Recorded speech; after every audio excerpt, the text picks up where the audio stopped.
Hey guys, Veda number 26 today. Back at my uni campus. Thought I'd take it outside. And today I wanted to talk a bit about something's happening with YouTube. And that is the reduction in monetization of a lot of channels. Because a bit of a stink's being kicked up about it.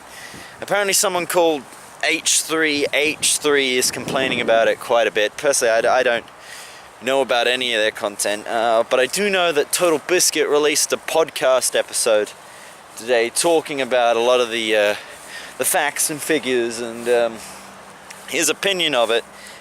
And I pretty much agree with everything he had to say, but I just had a bit extra to say on it. And that is that, well, firstly, I should preface this by saying that I am not a professional YouTuber by any means. Time of recording, I have 59 subscribers, and I'm very happy to have them. I hope to grow a bit bigger.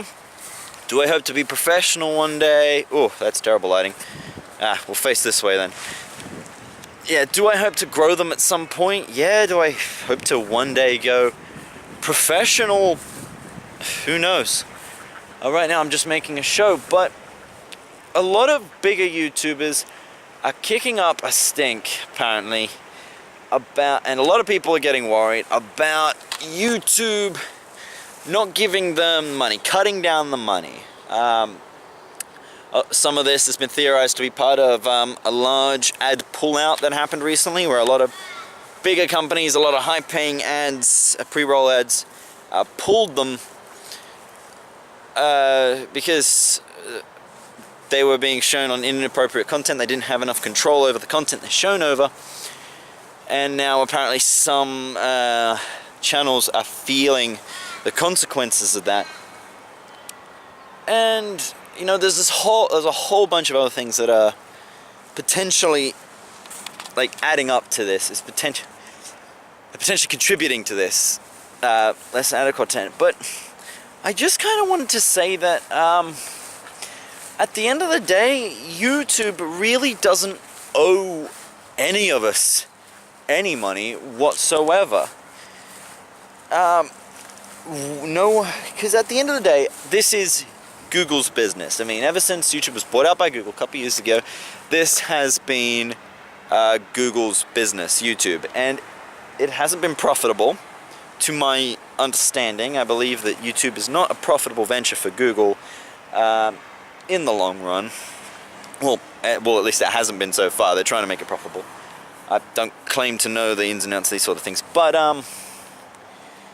sorry, I'm falling over my words. Please bear with me. But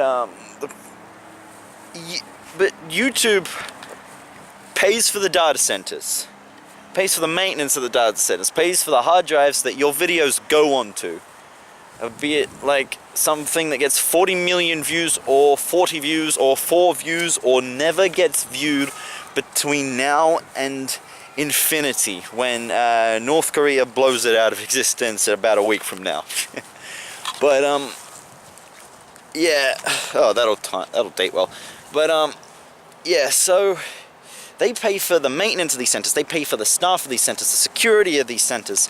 If something gets screwed up, they scramble to get it ready. They pay for the bandwidth. That's not cheap. They're probably their own internet service provider, but you know, a lot of electricity goes in that, and they pay for that electricity. They pay for the cooling. They pay for the air conditioning. They pay for the Christmas party at the end of the year to keep the morale of the workers up so they do a good job. They pay for everything. They pay to get the PR reps to get these ads onto these shows. And we, in a way, after that, because we make the shows, we demand money. And yes, you can say, well, you know, it's the artist's right to his contribution. Well, you say the word right, and that word right exists in a purely philosophical sense, which I am in favor of, but the logistics of it kind of outweighs any right. I mean, none of us have a legal right to be paid by YouTube. We're not on YouTube's payroll. We didn't sign a contract with them. All of our videos, they're under either Creative Commons, where we essentially, in a way, give up a lot of our rights to them, or they're under the standard YouTube license. I don't claim to know the standard YouTube license, but regardless, we didn't sign a contract to say, okay, when my video gets X amount of views, when there's X amount of ad insertions, I will get X amount of dollars, and I will have these punishments to me if I do the wrong thing, if I steal someone else's content. And on top of that, YouTube doesn't really have a mission statement which limits its artists. Sorry about the roving light quality, by the way. Like, in a way, YouTube's very existence is the greatest payment it could ever give to us as a collective, as a race, even as artists, as consumers. The very existence of YouTube, the idea that you can put out anything, and for it to be able to exist, and for us to be able to share what we want to share. I mean, and then money should be gravy. But that said, I am not one of those people who says that YouTube should be a hobby and that it's not a real job. I'm not that person at all. I greatly applaud anyone who's managed to make it a career. I do think it is a valid career. I do think it is a good career. And I think it's a career that a lot of people should be able to follow. But at the same time, it should be seen as a freelance tradesman, or indeed what it is in reality, an independent artist that's just using YouTube as a platform. Just as any artist might use cinema or a TV station or selling their works to an art gallery, this allows us to publish for zero fee. And I would not be surprised to find that YouTube costs, like when you take into account all their data centers and PR and all this kind of stuff, I would not be surprised to find out that it costs more to run YouTube than it does to run the average TV station. But that's not a quote from me, that's not hard numbers. But at the end of the day, we're not beholden to the market. And if YouTube says that they don't want to encourage a certain type of video, then they should totally have that right, even if it is for purely financial reasons, because they're paying the goddamn bills. You know, once you turn 25, if you've never had a job and your parents want to kick you out, that's their right to do that. And I'm very blessed at the moment that my parents have not decided to do that. But, so yeah, that's basically what I'm trying to say, is that really, we have no right. Now, do they have a right to be upset over bad decisions made by YouTube? Yes, because it affects them. They've decided to put a stake. They've put steaks. They've cooked the steaks on the... What am I saying? Like, they've decided to go all in on this. Like we say, H3H3 apparently makes a bunch of controversial drama topics these days, but well, I don't see why, how these drama topics... Actually, I do. I really shouldn't talk about drama topics. That can be another video. But the point is, H3H3, and he's pissed that, YouTube has gotten themselves into this situation, that the ads have been taken away. He's pissed that the policing... Well, let's just talk about that. Yeah, we have a right to bitch about that. We have a right to complain and say, YouTube, what the hell are you doing? You need to make it better.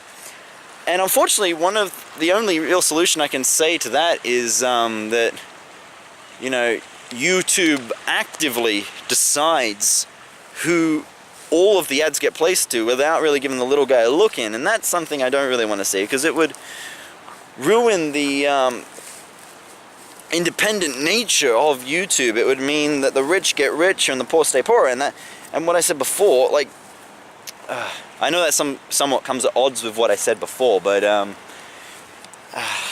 sorry, I'm tripping over my words. It comes at odds with what I said before, but that's a personal opinion rather than this kind of philosophy point that I'm trying to make here. Now, when he gets angry that it's like, oh, I made a controversial video, and because YouTube didn't like it, he took away his ads. Well, those are YouTube's ads. That's YouTube's money. That's YouTube's hardware space. That's YouTube's data center. And they have very graciously allowed you to put your video on there for free. Okay, I'm perhaps going a bit overboard by saying graciously, but they've had this model where you can put something for free. And that video's still there, man. That's amazing. For free, millions of people can come and look at your video. It would be so easy for YouTube to flip a switch and say, to upload a video to YouTube, you must pay a subscription fee like YouTube Red. You need to go through all these fees to upload a video per minute at HD. It'll cost you this much.